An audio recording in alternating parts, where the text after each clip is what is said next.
What up, YouTube? You already know Big Lou tapping back in. One more again. The Latin assassin himself. Well, what it do with Big Lou and ZR2, baby. So as you can tell from that thumbnail, that's the late great Bill Walton. Passed away yesterday due to complications of cancer. That cancer word, man, is a mother. You know what I'm saying? Uh, I don't know if you guys know, but that's what took my pops was bladder cancer, stage 4 bladder cancer. And yeah, once we found out he had cancer, he didn't make it long at all. About 2 weeks, 2.5 weeks, maybe 3 tops. But anyways, William Theodore Walton III was born in California, La Mesa, I think, California. I believe that's La Mesa. I'm not sure what part of California. It's Southern California, but I'm not sure what county.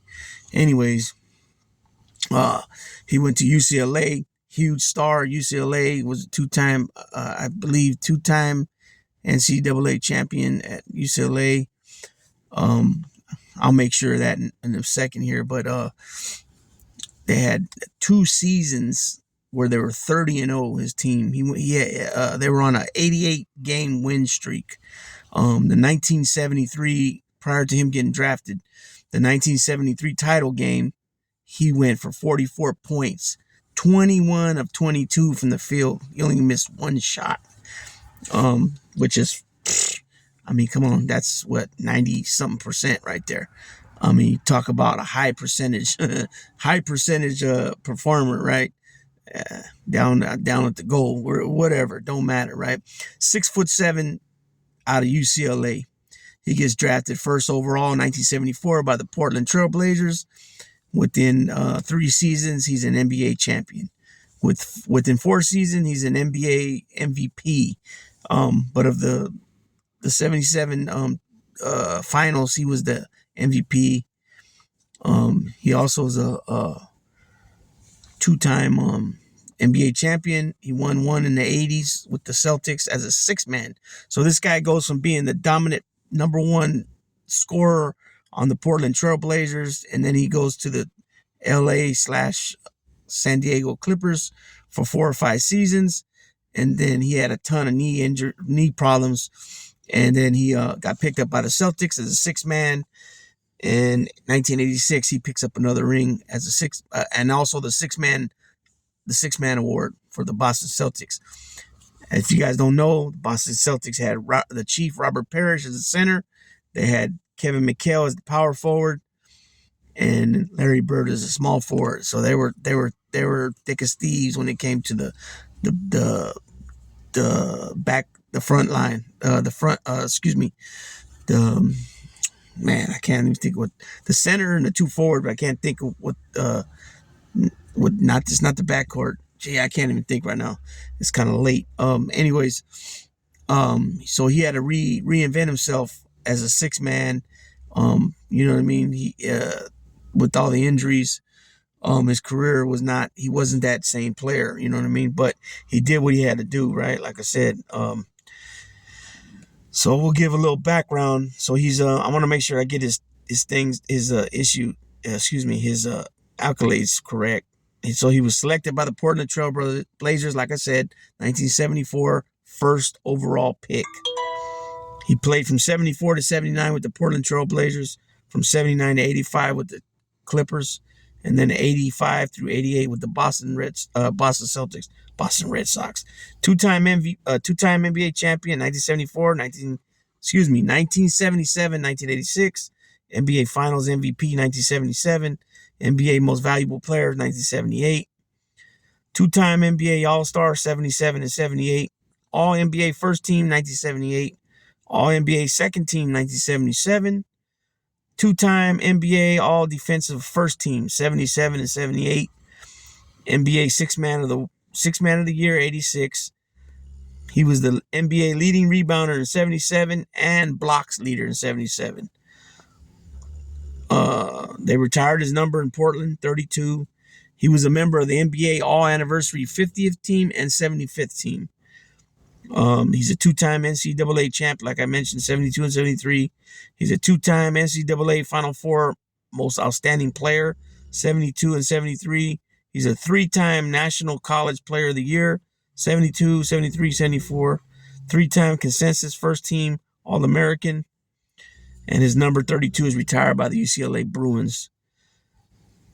He finished his career with 13.3 points a game and 10.5 rebounds a game, which is pretty good. 3.4 assists is pretty good for a big man back then. He's in the College Hall of Fame and the NBA Hall of Fame. Like I said, he passed away of complications of cancer, and his son Luke played for Arizona. I believe. Let me think. Arizona Wildcats. I'm pretty sure his son played for, and then he played for the Lakers, and then he coached. He was assistant coach for the Warriors, and then he was the head coach for I believe the Lakers for a little while, and then also the Kings. Luke Walton. He didn't. As far as his play in the NBA, he didn't add up to how his father was, but his father was Bill Walton. Was his first few seasons, he was dominant, but unfortunately for him, knee injuries and other things just tore him up bad. And, he wasn't able to bounce back to the form that he, when he first came into the league, those first 4 or 5 years. He also was, back when he came in, he had long hair, and he wore a headband. I remember my dad used to make collages. And I remember that picture where Bill Walton was in the collage, and I remember he had the red Portland Trailblazer jersey, and his hair was long, and he had a headband around, and he was known for protesting. I think he protested the Vietnam War, and then on top of that, he was considered a deadhead, with the Grateful Dead and all that. So, but nonetheless, after his NBA career, he became an analyst and a color commentator for different teams and channels. And he has been around for forever, Bill Walton. But he in my opinion, he was always pretty good with his opinions. And he would speak about players in different situations. He wasn't like always, firm and boom with the iron fist, with his opinions. And he kept it fair and he kept it real as possible from his point of view, which was good because, like I just mentioned, he came out of that era when, he came out of college during the Vietnam War. And he went into the NBA just prior to them returning all the troops, and calling quits in 1975, the Vietnam War. So Bill Walton will be missed. He was always on the TV. He was always around, but unfortunately, he's passed on now. And it's just getting. We're all getting older, and people are starting to pass away that you wouldn't think would pass away.